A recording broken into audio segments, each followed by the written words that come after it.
नमस्कार, pride India news में मैं रिया पांडे आप सभी का स्वागत करती हूं। तो चलिए शुरुआत करते हैं कुछ देश दुनिया की तमाम बड़ी खबरों से। एक बड़ी खबर, पूर्व मंत्री कमलेश्वर पटेल ने दी राष्ट्रीय पंचायत दिवस पर पंचायतों के प्रतिनिधियों को बधाई। स्वर्गीय राजीव गांधी को किया याद। पूर्व पंचायत एवं ग्रामीण विकास मंत्री कमलेश्वर पटेल ने राष्ट्रीय पंचायत दिवस 24 अप्रैल पर पंचायतों के सभी प्रतिनिधियों, पंचों, सरपंचों, सचिवों को बधाई दी है। उन्होंने पूर्व प्रधानमंत्री स्वर्गीय राजीव गांधी को याद किया, जिनके कारण पंचायतों को सशक्त बनाने में 73वां संविधान संशोधन लागू किया गया। उन्होंने कहा कि इस क्रांतिकारी संशोधन के स्मरण स्वरूप 24 अप्रैल को राष्ट्रीय पंचायत दिवस के रूप में मनाया जाता है। श्री पटेल ने कहा कि भाजपा केंद्र में भले ही सत्ता में हो, लेकिन अब किसी नेता में इतना नैतिक साहस नहीं रहा कि स्वर्गीय राजीव गांधी को इस महान कार्य के लिए याद करे। उन्होंने आगे कहा कि स्वर्गीय राजीव गांधी की सोच थी कि पंचायती राज से जुड़ी संस्थाएं मजबूती से विकास कार्य कर सके। उनका मानना था कि जब तक पंचायती राज व्यवस्था शक्तिशाली नहीं होगी, तब तक निचले स्तर तक लोकतंत्र नहीं पहुंच सकता। सभी राज्यों को पंचायतों के चुनाव कराने को मजबूर होना पड़ेगा।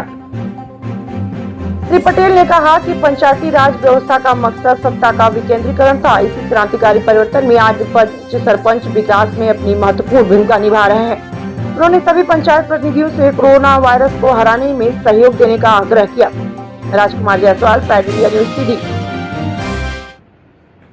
सबसे पहले राष्ट्रीय पंचायत दिवस 24 अप्रैल पर पंचायतों के सभी प्रतिनिधियों को, पंचों, सरपंचों, सचिवों, रोजगार सहायकों को मैं बहुत बहुत बधाई और शुभकामना देता हूँ अपनी ओर से, अपनी पार्टी की ओर से, कि जिस तरह से आप सभी जानते हैं कि आज देश के इतिहास का बड़ा महत्वपूर्ण दिन है।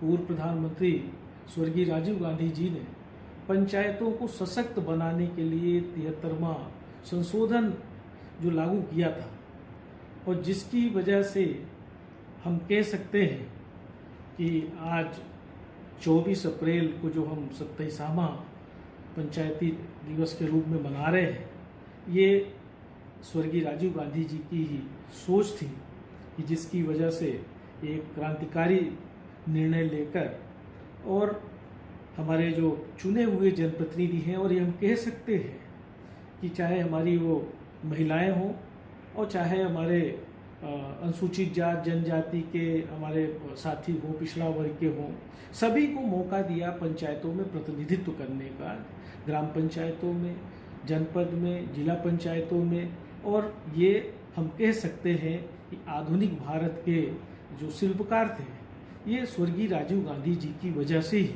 संभव हो पाया है। ये जरूर हम कहना चाहेंगे आज उनको स्मरण करते हुए, ऐसे महान नेता को स्मरण करते हुए, कि आज जो हम पूरा देश राष्ट्रीय पंचायत दिवस के रूप में मनाता है 24 अप्रैल को, ये अगर 73वां संशोधन विधेयक नहीं आया होता तो शायद हमारे पंचायत प्रतिनिधियों को इतनी खुशी नहीं होती। ये भी कहते हुए कि भाजपा केंद्र में भले ही सत्ता में है, लेकिन अब किसी नेता में इतना नैतिक साहस नहीं रहा है कि स्वर्गीय श्री राजीव गांधी जी के इस महान कार्य के लिए याद करे और उनको साधुवाद दे।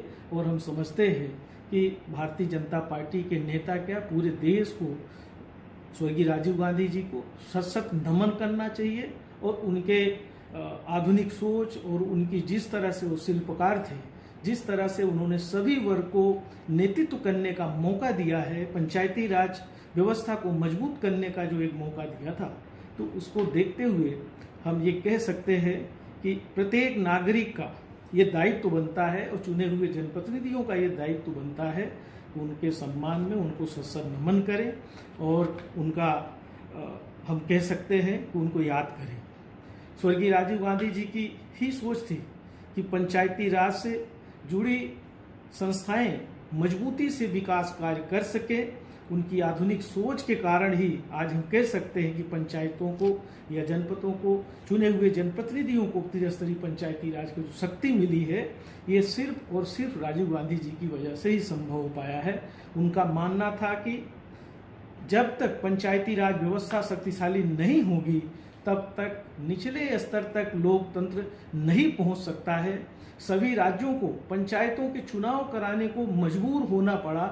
ये हम कह सकते हैं कि स्वर्गीय राजीव गांधी जी ने पंचायती राज व्यवस्था का जो मकसद सत्ता का विकेंद्रीकरण था और उन्होंने करके बताया है। इस क्रांतिकारी परिवर्तन से आज पंचायती राज के जनप्रतिनिधि अपनी महत्वपूर्ण भूमिका अपने अपने प्रदेशों में विकास में, अपने गांवों के विकास में निभा रहे हैं।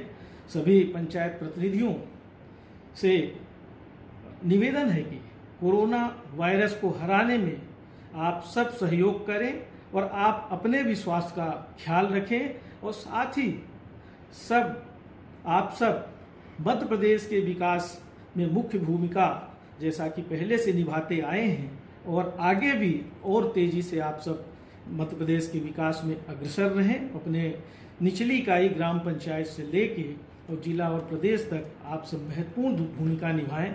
आप सभी के अच्छे स्वास्थ्य की मंगल कामना करता हूं। बहुत बहुत शुभकामना। जय हिंद।